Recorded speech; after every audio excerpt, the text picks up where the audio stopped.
ਵੇਲੇ ਦੀ ਅਹਿਮ ਖਬਰ ਅੰਮ੍ਰਿਤਸਰ ਤੋਂ, ਜਿੱਥੇ ਰੇਲਵੇ ਸਟੇਸ਼ਨ ਦੇ ਬਾਹਰ ਫਾਇਰਿੰਗ ਦੀ ਘਟਨਾ ਸਾਹਮਣੇ ਆਈ ਹੈ। ਇੱਕ ਮੋਬਾਈਲ ਦੀ ਦੁਕਾਨ ਦੇ ਵਿੱਚ ਇਹ ਗੋਲੀ ਚਲਾਈ ਗਈ। ਦੱਸਿਆ ਜਾ ਰਿਹਾ ਕਿ ਪੁਲਿਸ ਮੁਲਾਜ਼ਮ ਦੇ ਸਰਕਾਰੀ ਪਿਸਟਲ ਤੋਂ ਇਹ ਗੋਲੀ ਚੱਲੀ ਹੈ, ਜੋ ਇੱਥੇ ਕੰਮ ਕਰਨ ਵਾਲੇ ਇੱਕ ਮੁੰਡੇ ਦੀ ਛਾਤੀ ਦੇ ਵਿੱਚ ਲੱਗੀ ਹੈ, ਜੋ ਬੇहद ਜ਼ਿਆਦਾ ਜ਼ਖਮੀ ਹੋ ਗਿਆ ਤੇ ਉਸ ਨੂੰ ਹਸਪਤਾਲ ਦੇ ਵਿੱਚ ਭਰਤੀ ਕਰਵਾਇਆ ਗਿਆ। ਅੰਮ੍ਰਿਤਸਰ ਤੋਂ ਇਹ ਖਬਰ ਸਾਹਮਣੇ ਆ ਰਹੀ ਹੈ, ਜਿੱਥੇ ਰੇਲਵੇ ਸਟੇਸ਼ਨ ਦੇ ਬਾਹਰ ਫਾਇਰਿੰਗ ਹੋਈ ਹੈ। ਇੱਕ ਪੁਲਿਸ ਮੁਲਾਜ਼ਮ ਦੀ ਪਿਸਟਲ ਤੋਂ ਇਹ ਗੋਲੀ ਚੱਲੀ ਹੈ, ਜੋ ਸ਼ੁਰੂਆਤੀ ਜਾਣਕਾਰੀ ਮਿਲ ਰਹੀ ਹੈ ਤੇ ਇਹ ਗੋਲੀ ਮੋਬਾਈਲ ਦੀ ਦੁਕਾਨ ਦੇ ਵਿੱਚ ਕੰਮ ਕਰਨ ਵਾਲੇ ਲੜਕੇ ਨੂੰ ਲੱਗੀ ਹੈ, ਜੋ ਗੰਭੀਰ ਜ਼ਖਮੀ ਹੋ ਗਿਆ। ਉਸ ਦੀ ਛਾਤੀ ਦੇ ਵਿੱਚ ਗੋਲੀ ਵੱਜੀ, ਜਿਸ ਦੇ ਬਾਅਦ ਉਸ ਨੂੰ ਗੰਭੀਰ ਹਾਲਤ ਦੇ ਵਿੱਚ ਇਥੋਂ ਹਸਪਤਾਲ ਲਿਜਾਇਆ ਗਿਆ। ਹਾਲਾਂਕਿ ਗੋਲੀ ਕਿਸ ਕਾਰਨ ਚੱਲੀ, ਕਿ ਗਲਤੀ ਦੇ ਨਾਲ ਚੱਲੀ ਜਾਂ ਫਿਰ ਗੋਲੀ ਮਾਰਨ ਦੀ ਮਨਸ਼ਾ ਸੀਗੀ, ਹਾਲੇ ਤੱਕ ਇਹ ਕਲੀਅਰ ਨਹੀਂ ਹੋ ਸਕਿਆ। ਲੇਕਿਨ ਕਾਫੀ ਜ਼ਿਆਦਾ ਹੰਗਾਮਾ ਇੱਥੇ ਹੁੰਦਾ ਹੋਇਆ ਨਜ਼ਰ ਆਇਆ ਹੈ। ਅੰਮ੍ਰਿਤਸਰ ਦੀ ਇਹ ਘਟਨਾ ਹੈ, ਜਿੱਥੇ ਰੇਲਵੇ ਸਟੇਸ਼ਨ ਦੇ ਬਾਹਰ ਇਹ ਫਾਇਰਿੰਗ ਹੋਈ ਹੈ। ਇੱਕ ਨੌਜਵਾਨ ਨੂੰ ਗੋਲੀ ਲੱਗੀ ਹੈ ਛਾਤੀ ਦੇ ਵਿੱਚ, ਉਸ ਨੂੰ ਹਸਪਤਾਲ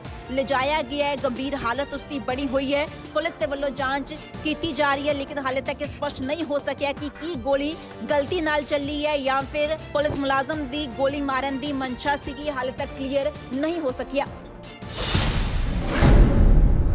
ਇਸ ਵੇਲੇ ਦੀ ਅਹਿਮ ਖਬਰ ਅੰਮ੍ਰਿਤਸਰ ਤੋਂ, ਜਿੱਥੇ ਰੇਲਵੇ ਸਟੇਸ਼ਨ ਦੇ ਬਾਹਰ ਫਾਇਰਿੰਗ ਦੀ ਘਟਨਾ ਸਾਹਮਣੇ ਆਈ ਹੈ। ਇੱਕ ਮੋਬਾਈਲ ਦੀ ਦੁਕਾਨ ਦੇ ਵਿੱਚ ਇਹ ਗੋਲੀ ਚਲਾਈ ਗਈ। ਦੱਸਿਆ ਜਾ ਰਿਹਾ ਕਿ ਪੁਲਿਸ ਮੁਲਾਜ਼ਮ ਦੇ ਸਰਕਾਰੀ ਪਿਸਟਲ ਤੋਂ ਇਹ ਗੋਲੀ ਚੱਲੀ ਹੈ, ਜੋ ਇੱਥੇ ਕੰਮ ਕਰਨ ਵਾਲੇ ਇੱਕ ਮੁੰਡੇ ਦੀ ਛਾਤੀ ਦੇ ਵਿੱਚ ਲੱਗੀ ਹੈ, ਜੋ ਬੇहद ਜ਼ਿਆਦਾ ਜ਼ਖਮੀ ਹੋ ਗਿਆ ਤੇ ਉਸ ਨੂੰ ਹਸਪਤਾਲ ਦੇ ਵਿੱਚ ਭਰਤੀ ਕਰਵਾਇਆ ਗਿਆ। ਅੰਮ੍ਰਿਤਸਰ ਤੋਂ ਇਹ ਖਬਰ ਸਾਹਮਣੇ ਆ ਰਹੀ ਹੈ, ਜਿੱਥੇ ਰੇਲਵੇ ਸਟੇਸ਼ਨ ਦੇ ਬਾਹਰ ਫਾਇਰਿੰਗ ਹੋਈ ਹੈ। ਇੱਕ ਪੁਲਿਸ ਮੁਲਾਜ਼ਮ ਦੀ ਪਿਸਟਲ ਤੋਂ ਇਹ ਗੋਲੀ ਚੱਲੀ ਹੈ, ਜੋ ਸ਼ੁਰੂਆਤੀ ਜਾਣਕਾਰੀ ਮਿਲ ਰਹੀ ਹੈ ਤੇ ਇਹ ਗੋਲੀ ਮੋਬਾਈਲ ਦੀ ਦੁਕਾਨ ਦੇ ਵਿੱਚ ਕੰਮ ਕਰਨ ਵਾਲੇ ਲੜਕੇ ਨੂੰ ਲੱਗੀ ਹੈ, ਜੋ ਗੰਭੀਰ ਜ਼ਖਮੀ ਹੋ ਗਿਆ। ਉਸ ਦੀ ਛਾਤੀ ਦੇ ਵਿੱਚ ਗੋਲੀ ਵੱਜੀ, ਜਿਸ ਦੇ ਬਾਅਦ ਉਸ ਨੂੰ ਗੰਭੀਰ ਹਾਲਤ ਦੇ ਵਿੱਚ ਇਥੋਂ ਹਸਪਤਾਲ ਲਿਜਾਇਆ ਗਿਆ। ਹਾਲਾਂਕਿ ਗੋਲੀ ਕਿਸ ਕਾਰਨ ਚੱਲੀ, ਕਿ ਗਲਤੀ ਦੇ ਨਾਲ ਚੱਲੀ ਜਾਂ ਫਿਰ ਗੋਲੀ ਮਾਰਨ ਦੀ ਮਨਸ਼ਾ ਸੀਗੀ, ਹਾਲੇ ਤੱਕ ਇਹ ਕਲੀਅਰ ਨਹੀਂ ਹੋ ਸਕਿਆ। ਲੇਕਿਨ ਕਾਫੀ ਜ਼ਿਆਦਾ ਹੰਗਾਮਾ ਇੱਥੇ ਹੁੰਦਾ ਹੋਇਆ ਨਜ਼ਰ ਆਇਆ ਹੈ। ਅੰਮ੍ਰਿਤਸਰ ਦੀ ਇਹ ਘਟਨਾ ਹੈ, ਜਿੱਥੇ ਰੇਲਵੇ ਸਟੇਸ਼ਨ ਦੇ ਬਾਹਰ ਇਹ ਫਾਇਰਿੰਗ ਹੋਈ ਹੈ। ਇੱਕ ਨੌਜਵਾਨ ਨੂੰ ਗੋਲੀ ਲੱਗੀ ਹੈ ਛਾਤੀ ਦੇ ਵਿੱਚ, ਉਸ ਨੂੰ ਹਸਪਤਾਲ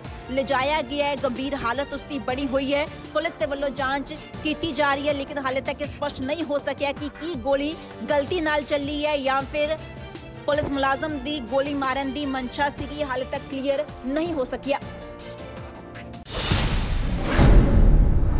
ਇਸ ਵੇਲੇ ਦੀ ਅਹਿਮ ਖਬਰ ਅੰਮ੍ਰਿਤਸਰ ਤੋਂ, ਜਿੱਥੇ ਰੇਲਵੇ ਸਟੇਸ਼ਨ ਦੇ ਬਾਹਰ ਫਾਇਰਿੰਗ ਦੀ ਘਟਨਾ ਸਾਹਮਣੇ ਆਈ ਹੈ। ਇੱਕ ਮੋਬਾਈਲ ਦੀ ਦੁਕਾਨ ਦੇ ਵਿੱਚ ਇਹ ਗੋਲੀ ਚਲਾਈ ਗਈ। ਦੱਸਿਆ ਜਾ ਰਿਹਾ ਕਿ ਪੁਲਿਸ ਮੁਲਾਜ਼ਮ ਦੇ ਸਰਕਾਰੀ ਪਿਸਟਲ ਤੋਂ ਇਹ ਗੋਲੀ ਚੱਲੀ ਹੈ, ਜੋ ਇੱਥੇ ਕੰਮ ਕਰਨ ਵਾਲੇ ਇੱਕ ਮੁੰਡੇ ਦੀ ਛਾਤੀ ਦੇ ਵਿੱਚ ਲੱਗੀ ਹੈ, ਜੋ ਬੇहद ਜ਼ਿਆਦਾ ਜ਼ਖਮੀ ਹੋ ਗਿਆ ਤੇ ਉਸ ਨੂੰ ਹਸਪਤਾਲ ਦੇ ਵਿੱਚ ਭਰਤੀ ਕਰਵਾਇਆ ਗਿਆ। ਅੰਮ੍ਰਿਤਸਰ ਤੋਂ ਇਹ ਖਬਰ ਸਾਹਮਣੇ ਆ ਰਹੀ ਹੈ, ਜਿੱਥੇ ਰੇਲਵੇ ਸਟੇਸ਼ਨ ਦੇ ਬਾਹਰ ਫਾਇਰਿੰਗ ਹੋਈ ਹੈ। ਇੱਕ ਪੁਲਿਸ ਮੁਲਾਜ਼ਮ ਦੀ ਪਿਸਟਲ ਤੋਂ ਇਹ ਗੋਲੀ ਚੱਲੀ ਹੈ, ਜੋ ਸ਼ੁਰੂਆਤੀ ਜਾਣਕਾਰੀ ਮਿਲ ਰਹੀ ਹੈ ਤੇ ਇਹ ਗੋਲੀ ਮੋਬਾਈਲ ਦੀ ਦੁਕਾਨ ਦੇ ਵਿੱਚ ਕੰਮ ਕਰਨ ਵਾਲੇ ਲੜਕੇ ਨੂੰ ਲੱਗੀ ਹੈ, ਜੋ ਗੰਭੀਰ ਜ਼ਖਮੀ ਹੋ ਗਿਆ। ਉਸ ਦੀ ਛਾਤੀ ਦੇ ਵਿੱਚ ਗੋਲੀ ਵੱਜੀ, ਜਿਸ ਦੇ ਬਾਅਦ ਉਸ ਨੂੰ ਗੰਭੀਰ ਹਾਲਤ ਦੇ ਵਿੱਚ ਇਥੋਂ ਹਸਪਤਾਲ ਲਿਜਾਇਆ ਗਿਆ। ਹਾਲਾਂਕਿ ਗੋਲੀ ਕਿਸ ਕਾਰਨ ਚੱਲੀ, ਕਿ ਗਲਤੀ ਦੇ ਨਾਲ ਚੱਲੀ ਜਾਂ ਫਿਰ ਗੋਲੀ ਮਾਰਨ ਦੀ ਮਨਸ਼ਾ ਸੀਗੀ, ਹਾਲੇ ਤੱਕ ਇਹ ਕਲੀਅਰ ਨਹੀਂ ਹੋ ਸਕਿਆ। ਲੇਕਿਨ ਕਾਫੀ ਜ਼ਿਆਦਾ ਹੰਗਾਮਾ ਇੱਥੇ ਹੁੰਦਾ ਹੋਇਆ ਨਜ਼ਰ ਆਇਆ ਹੈ। ਅੰਮ੍ਰਿਤਸਰ ਦੀ ਇਹ ਘਟਨਾ ਹੈ, ਜਿੱਥੇ ਰੇਲਵੇ ਸਟੇਸ਼ਨ ਦੇ ਬਾਹਰ ਇਹ ਫਾਇਰਿੰਗ ਹੋਈ ਹੈ। ਇੱਕ ਨੌਜਵਾਨ ਨੂੰ ਗੋਲੀ ਲੱਗੀ ਹੈ ਛਾਤੀ ਦੇ ਵਿੱਚ, ਉਸ ਨੂੰ ਹਸਪਤਾਲ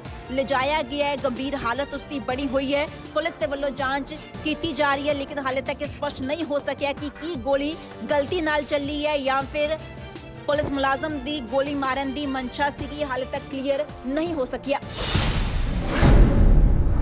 ਇਸ ਵੇਲੇ ਦੀ ਅਹਿਮ ਖਬਰ ਅੰਮ੍ਰਿਤਸਰ ਤੋਂ, ਜਿੱਥੇ ਰੇਲਵੇ ਸਟੇਸ਼ਨ ਦੇ ਬਾਹਰ ਫਾਇਰਿੰਗ ਦੀ ਘਟਨਾ ਸਾਹਮਣੇ ਆਈ ਹੈ। ਇੱਕ ਮੋਬਾਈਲ ਦੀ ਦੁਕਾਨ ਦੇ ਵਿੱਚ ਇਹ ਗੋਲੀ ਚਲਾਈ ਗਈ। ਦੱਸਿਆ ਜਾ ਰਿਹਾ ਕਿ ਪੁਲਿਸ ਮੁਲਾਜ਼ਮ ਦੇ ਸਰਕਾਰੀ ਪਿਸਟਲ ਤੋਂ ਇਹ ਗੋਲੀ ਚੱਲੀ ਹੈ, ਜੋ ਇੱਥੇ ਕੰਮ ਕਰਨ ਵਾਲੇ ਇੱਕ ਮੁੰਡੇ ਦੀ ਛਾਤੀ ਦੇ ਵਿੱਚ ਲੱਗੀ ਹੈ, ਜੋ ਬੇहद ਜ਼ਿਆਦਾ ਜ਼ਖਮੀ ਹੋ ਗਿਆ ਤੇ ਉਸ ਨੂੰ ਹਸਪਤਾਲ ਦੇ ਵਿੱਚ ਭਰਤੀ ਕਰਵਾਇਆ ਗਿਆ। ਅੰਮ੍ਰਿਤਸਰ ਤੋਂ ਇਹ ਖਬਰ ਸਾਹਮਣੇ ਆ ਰਹੀ ਹੈ, ਜਿੱਥੇ ਰੇਲਵੇ ਸਟੇਸ਼ਨ ਦੇ ਬਾਹਰ ਫਾਇਰਿੰਗ ਹੋਈ ਹੈ। ਇੱਕ ਪੁਲਿਸ ਮੁਲਾਜ਼ਮ ਦੀ ਪਿਸਟਲ ਤੋਂ ਇਹ ਗੋਲੀ ਚੱਲੀ ਹੈ, ਜੋ ਸ਼ੁਰੂਆਤੀ ਜਾਣਕਾਰੀ ਮਿਲ ਰਹੀ ਹੈ ਤੇ ਇਹ ਗੋਲੀ ਮੋਬਾਈਲ ਦੀ ਦੁਕਾਨ ਦੇ ਵਿੱਚ ਕੰਮ ਕਰਨ ਵਾਲੇ ਲੜਕੇ ਨੂੰ ਲੱਗੀ ਹੈ, ਜੋ ਗੰਭੀਰ ਜ਼ਖਮੀ ਹੋ ਗਿਆ। ਉਸ ਦੀ ਛਾਤੀ ਦੇ ਵਿੱਚ ਗੋਲੀ ਵੱਜੀ, ਜਿਸ ਦੇ ਬਾਅਦ ਉਸ ਨੂੰ ਗੰਭੀਰ ਹਾਲਤ ਦੇ ਵਿੱਚ ਇਥੋਂ ਹਸਪਤਾਲ ਲਿਜਾਇਆ ਗਿਆ। ਹਾਲਾਂਕਿ ਗੋਲੀ ਕਿਸ ਕਾਰਨ ਚੱਲੀ, ਕਿ ਗਲਤੀ ਦੇ ਨਾਲ ਚੱਲੀ ਜਾਂ ਫਿਰ ਗੋਲੀ ਮਾਰਨ ਦੀ ਮਨਸ਼ਾ ਸੀਗੀ, ਹਾਲੇ ਤੱਕ ਇਹ ਕਲੀਅਰ ਨਹੀਂ ਹੋ ਸਕਿਆ। ਲੇਕਿਨ ਕਾਫੀ ਜ਼ਿਆਦਾ ਹੰਗਾਮਾ ਇੱਥੇ ਹੁੰਦਾ ਹੋਇਆ ਨਜ਼ਰ ਆਇਆ ਹੈ। ਅੰਮ੍ਰਿਤਸਰ ਦੀ ਇਹ ਘਟਨਾ ਹੈ ਜਿੱਥੇ ਰੇਲਵੇ ਸਟੇਸ਼ਨ ਦੇ ਬਾਹਰ ਇਹ ਫਾਇਰਿੰਗ ਹੋਈ ਹੈ। ਇੱਕ ਨੌਜਵਾਨ ਨੂੰ ਗੋਲੀ ਲੱਗੀ ਹੈ ਛਾਤੀ ਦੇ ਵਿੱਚ, ਉਸ ਨੂੰ ਹਸਪਤਾਲ ਲਿਜਾਇਆ ਗਿਆ ਹੈ। ਗੰਭੀਰ ਹਾਲਤ ਉਸ ਦੀ ਬਣੀ ਹੋਈ ਹੈ। ਪੁਲਿਸ ਦੇ ਵੱਲੋਂ ਜਾਂਚ ਕੀਤੀ ਜਾ ਰਹੀ ਹੈ, ਲੇਕਿਨ ਹਾਲੇ ਤੱਕ ਇਹ ਸਪਸ਼ਟ ਨਹੀਂ ਹੋ ਸਕਿਆ ਕਿ ਕੀ ਗੋਲੀ ਗਲਤੀ ਨਾਲ ਚੱਲੀ ਹੈ ਜਾਂ ਫਿਰ ਪੁਲਿਸ ਮੁਲਾਜ਼ਮ ਦੀ ਗੋਲੀ ਮਾਰਨ ਦੀ ਮਨਸ਼ਾ ਸੀਗੀ। ਹਾਲੇ ਤੱਕ ਕਲੀਅਰ ਨਹੀਂ ਹੋ ਸਕਿਆ। बाबा यामीन बंगाली गोल्ड मेडलिस्ट तुहाडे शहर च पहली बार अद्भुत शक्ति चमत्कार वेखो। देश विदेश बैठे सानू WhatsApp ते भी कॉल कर सकते ने। घर बैठे 11 मिनटां च 101% गारंटी नाल समाधान। वशीकरण ते मुठ करनी दे माहिर सब तो पहला काम करन दा वादा।